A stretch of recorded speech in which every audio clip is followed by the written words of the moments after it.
Good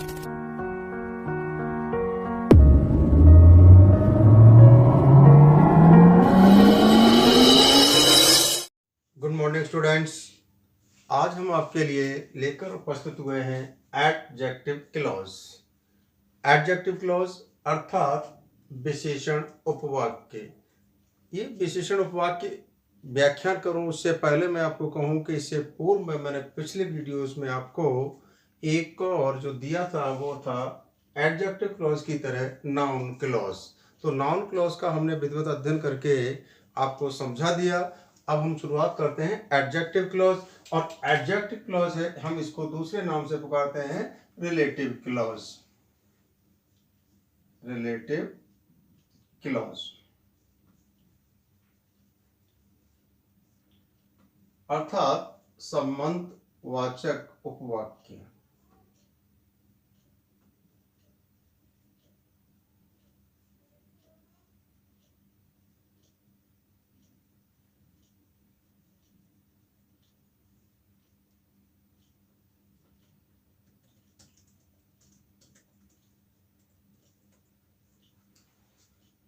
इससे हम relative clause के या एडजेक्टिव क्लॉज के दोनों से कोई फर्क नहीं पड़ता। सिर्फ यही है कि हम इसे रिलेटिव से सीधा कह देते संबंध, और यहां पर भी वही है विशेषण। विशेषण से अभिप्राय क्या है? Relative clause is that clause. Relative clause वह क्लॉज होता है, वह वाक्य होता है which acts as an adjective, जो किसी एक विशेषण का कार्य करता है। इसीलिए इसको विशेषण उपवाक्य कहा गया। पूरा का पूरा एक उपवाक्य क्या कर रहा है? किसी भी पूर्ववर्ती संज्ञा की या सर्वनाम की विशेषता को व्यक्त करता है। इसीलिए कहा कि relative clause is that clause which acts as an adjective. अब बात करें, इट क्वालिफाइज ए नाउन। यह क्या कहता है कि किसी नाउन या प्रोनाउन की विशेषता को बतलाता है, क्वालिफाइज करता है। It tells us about it's antecedent noun, अर्थात यह पूर्ववर्ती संज्ञा के विषय में कुछ न कुछ विशेष बात बतलाता है, उसकी विशेषता को स्पष्ट करता है। इसीलिए हमने इसको क्या कहा कि एंटीसीडेंट नाउन, कि ये विशेषताओं को बतलाता ही बतलाता है। चाहे वो व्यक्ति के रूप में हो, वस्तु के रूप में हो, या स्थान के रूप में हो, किसी जानवर के रूप में हो, कुछ न कुछ नाउन हो गई, या किसी प्रोनाउन के रूप में हो। अब नोट में क्या है? Relative pronouns are used to join relative clauses. इसका जो हमने नोट जाना है, और नोट हमारे पास जो होता है वो कि खास होता है, इसको हमेशा ही एक ब्रैकेट में बंद करके रखा जाए तो दूर से हम समझ सकें कि इसकी क्या खासियत है। कि जिससे दो क्लॉज हैं, और दो क्लॉज को जोड़ने के लिए कहीं ना कहीं हम किसी कंजंक्शन का प्रयोग करें, तो वो कंजंक्शन के रूप में किसका प्रयोग होगा? रिलेटिव क्लॉज को जोड़ने के लिए रिलेटिव प्रोनाउंस। रिलेटिव प्रोनाउन कौन कौन से होते हैं इसके अंतर्गत? जैसे हमने एग्जाम्पल में जाना, यहां हु हो सकता है, इसके लिए हुम का प्रयोग किया जा सकता है, हुज का प्रयोग हो सकता है, या विच का हो सकता है, दैट आदि जो प्रोनाउन होते हैं, रिलेटिव प्रोनाउंस होते हैं, इनका हम कहीं ना कहीं इसी तरीके से कंजंक्शन के रूप में प्रयोग करते हैं। अब बात करते हैं, there are two types of relative clause. ये रिलेटिव क्लॉज होते हैं वो कितने प्रकार के होते हैं? दो प्रकार के होते हैं। नंबर एक, डिफाइन क्लॉज, अर्थात वो कहीं ना कहीं उसे परिभाषित करता है, डिफाइन करता है, उसके स्पष्टीकरण करता है। और दूसरा कहा है नॉन डिफाइनिंग, ये नॉन डिफाइनिंग क्लॉज होता है। तो हम सबसे पहले बात करेंगे डिफाइनिंग क्लॉज की। डिफाइनिंग क्लॉज में क्या है? Defining relative clause. Defining relative clause defines, यह हमें डिफाइन करता है किसके लिए? अथवा लिमिट्स, या तो उसको परिभाषित करेगा, अथवा क्या करेगा? उसको सीमित, बाध्य करेगा। कहां पर? द प्रीसीडिंग नाउन, जो पूर्ववर्ती नाउन है उसको कहीं ना कहीं उसको स्पष्ट करेगा, बाध्य करेगा। इट इंप्लाइज दैट, और यह बतलाता है कि there are others of the same class, वही दूसरे जो क्लास है, दूसरा जो वर्ग है, एक ही वर्ग के हो सकते हैं। जैसे व्यक्ति है तो दूसरा उसके ब्रदर के रूप में, फादर के रूप में, मदर के रूप में, किसी तरीके से व्यक्ति के रूप में। वस्तु है तो वस्तु के रूप में आए, या स्थान है तो स्थान के रूप में आए। तो क्या है? others of the same class also, but किंतु क्या है, we get information only about discussed one। हम यहाँ पर जो जानकारी हासिल करते हैं, सूचना जो हमें मिलती है वह किसके, कि जिसके विषय में हमने पहले कहीं ना कहीं कोई जानकारी हासिल कर ली है, हम उसी को ही डिफाइन करते हैं। जैसे एग्जाम्पल में लिया, एग्जाम्पल, मोहन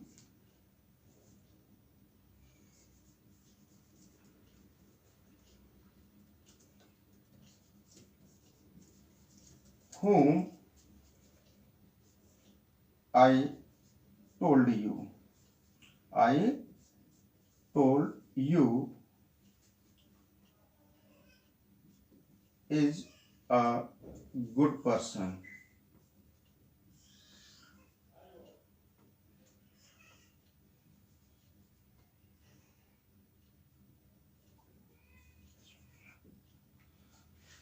मोहन है, इसके जस्ट बाद हुम का रिलेटिव प्रोनाउन का प्रयोग किया, तो हुम किसके बारे में, मोहन के बारे में कह रहा है। आई टोल्ड यू, मोहन जिसके बारे में मैंने आपको कहा, क्या है, इज ए गुड पर्सन, वह एक अच्छा व्यक्ति है। अब हम इसके नोट को भी जाने, नोट को जानने के लिए यहीं पर नोट के बारे में क्या है हमारा, कि number 1, these clauses gives us information.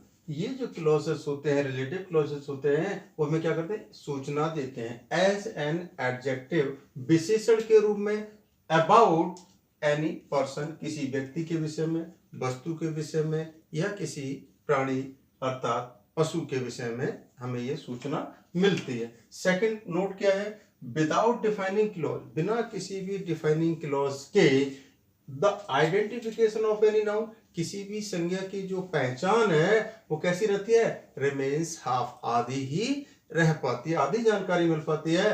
Next क्या है, comma is not used in defining clause. Third point पर हम कहते हैं कि जब हम डिफाइनिंग क्लॉज की बात करें तो यहाँ हमें कॉमा का इस्तेमाल नहीं करना होता।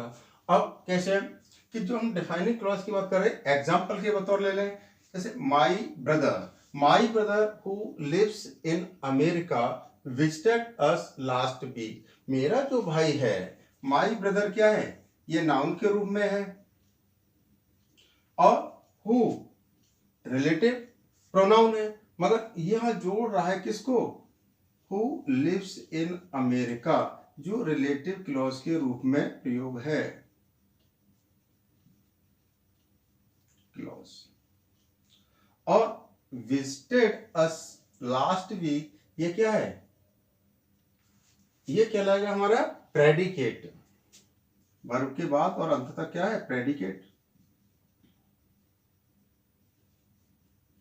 इस तरीके से हमने जान लिया कि हमारा जो एग्जाम्पल बिल्कुल फिट एंड फाइन है। नेक्स्ट हम इसके बाद और बात करें कि हम डिफाइन जो क्लॉज की बात कर रहे हैं तो हम कितने रूपों में इसका अध्ययन कर सकते हैं, कैसे जान सकते हैं, उसके लिए हमने पहला एक पार्ट लिया, डिफाइनिंग रिलेटिव क्लॉज।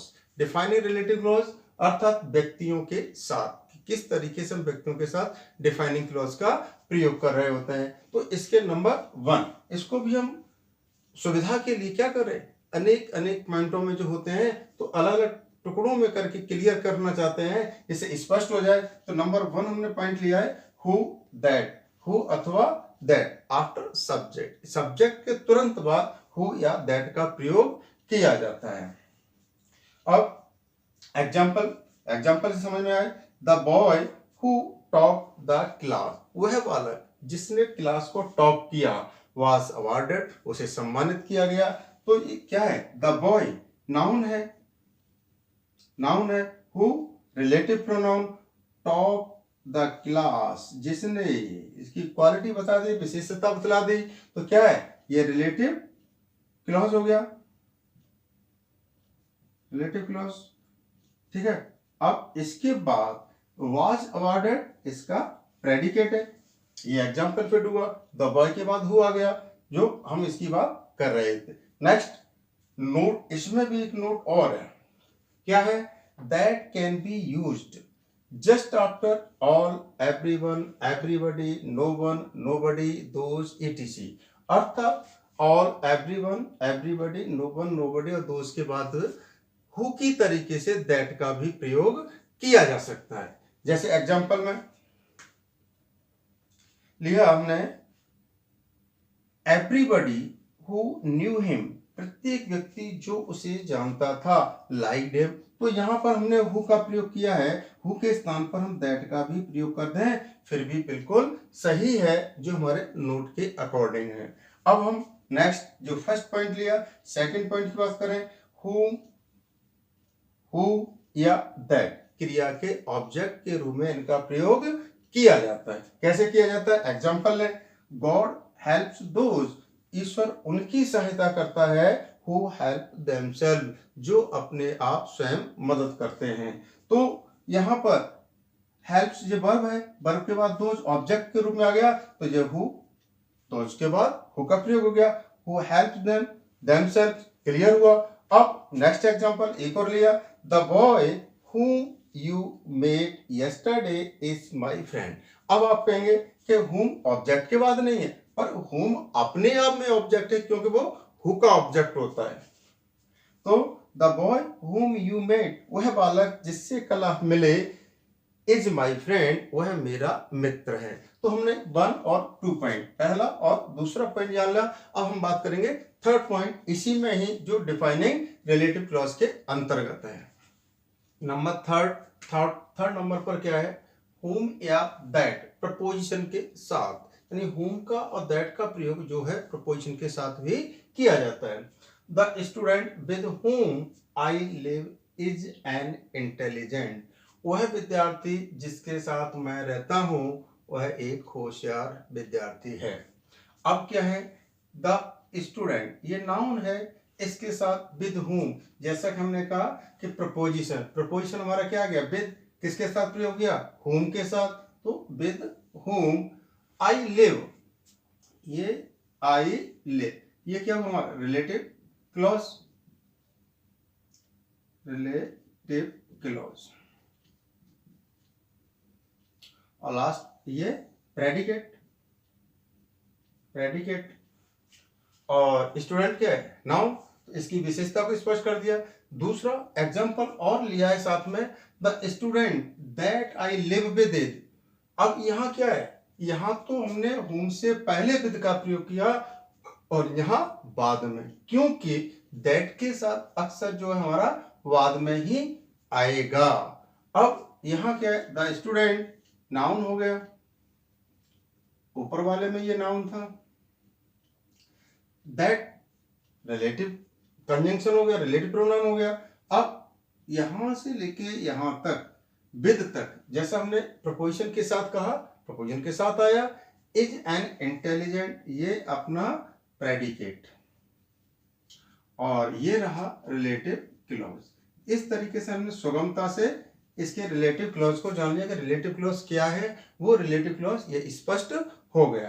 अब बात कर रहे हैं नेक्स्ट पॉइंट की, फोर्थ की। अब हुज के साथ, हुज संबंध कारक के रूप में, ये तो क्लियर है, सर्वविदित होता है कि हुज संबंध को बतलाता है, रिश्ते को बतलाता है। तो Ganesh whose father is a clerk, Ganesh जिसके पिता, हुज संबंध को दर्शा दिया किससे? फादर से। तो whose father is a clerk, ये रिलेटिव क्लॉज हुआ, रिलेटिव क्लॉज। और ये जो है आपका प्रेडिकेट, और गणेश इधर नाउन, इसकी विशेषता को बतला दिया। इस तरीके से हमने डिफाइनिंग क्लॉज को जान लिया कि हम किस तरीके से बात करते हैं, जो ए पार्ट में था। जो अब हम बात कर रहे हैं जो व्यक्तियों के लिए था, अब बात करेंगे वस्तुओं के लिए डिफाइनिंग रिलेटिव क्लॉज। अब किसके लिए प्रयोग करेंगे? वस्तुओं के लिए। अब तक हम किसकी बात कर रहे थे? व्यक्तियों की बात कर रहे थे। तो उसमें भी जैसे हमने व्यक्तियों के बारे में जाना अध्ययन किया है, वैसे हम वस्तुओं के लिए 1 by 1 स्टेप लेंगे। नंबर 1 विच या दैट कर्ता के बाद, उसमें भी था कर्ता के बाद विच या दैट, पर वो व्यक्ति के लिए था, या किसके लिए? वस्तु के लिए। तो सीखने के लिए हम फिर स्पष्ट करें कि सीखने के लिए क्या होगा? सुगमता यही होगी कि ये पॉइंट जो विच या दैट है वहां पर भी था, मगर वो व्यक्ति के लिए या वस्तु के लिए। सेकंड पॉइंट की भी बात करेंगे तो यहाँ पर वही होगा जो व्यक्तियों वाले में था, यहाँ वस्तुओं के लिए होगा, बस फर्क इतना सही है। तो विच या दैट कर्ता के बाद एग्जाम्पल में लिया, the house which my father bot is very costly, वह मकान, ये स्थान आ गया या वस्तु के रूप में ले लिया। Which relative pronoun, which my father पूरा का पूरा बॉट, यहां तक विच माई फादर बॉट, जिसे मेरे पिताजी ने खरीदा, वो क्या हुआ, रिलेटिव क्लॉज, रिलेटिव क्लॉज। और इज से लेकर के कॉस्टली तक प्रेडिकेट, ओके। और द हाउस, ये noun. Next example, the picture, वह तस्वीर, that attracted all of you, वह तस्वीर जिसने आप सबको आकर्षित किया, इज माइन, वह मेरी है। तो यहां पर क्या है, यहाँ विच का प्रयोग था, अब ये दैट जो रिलेटिव प्रोनाउन के रूप में जो है, और ये नाउन के रूप में है the picture. Complete all of you तक, ये relative clause, relative clause. Last predicate, predicate, clear. अब नोट में क्या है, which is more formal than that, which का प्रयोग बहुत ही फॉर्मल होता है, औपचारिक होता है बजाय दैट के। तो हमें किसका प्रयोग करना चाहिए, विच का। और अगर हम उसकी जगह दैट का कर दे तो गलत है, बिल्कुल भी नहीं, हम विच का भी प्रयोग कर सकते हैं और दैट का भी प्रयोग कर सकते हैं। तो अब हमने एक पॉइंट जाना, अब हम सेकंड पॉइंट की तो वस्तुओं के लिए फिर चर्चा करते हैं। नंबर टू, नंबर टू में क्या है हमारा, ये नंबर टू है आपका। नंबर टू, विच या दैट क्रिया के क्रिया के कर्म के रूप में, क्रिया का जो कर्म होता है उसके रूप में विच या दैट का भी प्रयोग किया जा सकता है। कैसे किया जा सकता है वह आप देखते हैं एग्जांपल में, all the fruits that fall are eaten by animals. अब यहां पर क्या है, ऑल द फ्रूट्स, ये नाउन हुआ, दैट रिलेटिव प्रोनाउन, और पूरा का पूरा यहां तक eaten, that are eaten by animals, ये पूरा का पूरा हमारा क्या है, क्लॉज हो गया। जिस तरीके से हमने ये लिया हुआ है, पर यहाँ कहीं भी कॉमा का प्रयोग नहीं किया गया। अब बात कर रहे हैं इसका नोट में क्या है, एक और चीज देखी गई कि that is necessarily used, that का प्रयोग आवश्यक रूप से प्रयोग किया जाता है just after all, everything, little, much, none, no और सुपरलेटिव डिग्री। अर्थात यानी ऑल के बाद, एवरीथिंग के बाद, लिटिल के बाद, मच के बाद, नन के बाद, नो के बाद, या किसी भी सुपरलेटिव डिग्री के तुरंत बाद दैट का प्रयोग किया जाता है। नेक्स्ट हम थर्ड पॉइंट की बात करें। थर्ड पॉइंट में विच या दैट प्रपोजिशन के ऑब्जेक्ट के रूप में, जैसे हमारे व्यक्तियों के लिए है तो यहाँ वस्तुओं में भी प्रपोजिशन के साथ प्रयोग होता है। अब प्रपोजिशन के साथ क्या है, the branch on which he was sitting was very thin, वह डाली, वह शाखा जिस पर वह बैठा हुआ था, वाज वेरी थिन, वह बहुत ही कमजोर थी, पतली थी। अब इसके लिए हमने क्या किया, द ब्रांच जो है जिस पर, ऑन विच, ये प्रपोजिशन साथ में आ गया, ऑन विच। और यही दूसरे एग्जांपल में क्या किया, the branch which that he was sitting on, ये बाद में प्रयोग किया, that he was sitting on, ये ऑन बाद में आया, जैसा हमने विद वाले जो व्यक्तियों के साथ में था, विद हुम, और फिर बाद में था विद। तो इस तरीके से यहाँ ऑन का भी प्रयोग हुआ, वाज वेरी थिन। नेक्स्ट हमारा नोट इसमें भी है, दैट के बाद प्रपोजिशन को क्लॉज के अंत में प्रयोग किया जाता है। कब, क्लॉज के अंत में, जैसा ये वाक्य है, that he was sitting on, अंत में आ गया। ये वाज वेरी थिन क्या है, ये तो प्रेडिकेट है, नहीं आप ये समझ बैठे के साथ, ये तो बाद में कहा है, तो ये प्रेडिकेट है, प्रेडिकेट से ठीक पहले क्लॉज हमारा जितना भी है, that he was sitting on, it is only clause. अब नेक्स्ट फोर्थ पॉइंट पे, हुज संबंध कारक के रूप में, हुज का प्रयोग संबंध कारक के रूप में, एग्जांपल में, द रूम हुज इंटीरियर, जिसका आंतरिक भाग कैसा है, इज फाइन, इज माइन, वो मेरा है, तो यहाँ नाउन है the room, whose interior is fine, relative clause, relative clause, is mine, ये इसका प्रेडिकेट हुआ। इस तरीके से एक एक करके क्रम से हमने क्या है सभी को सीखा।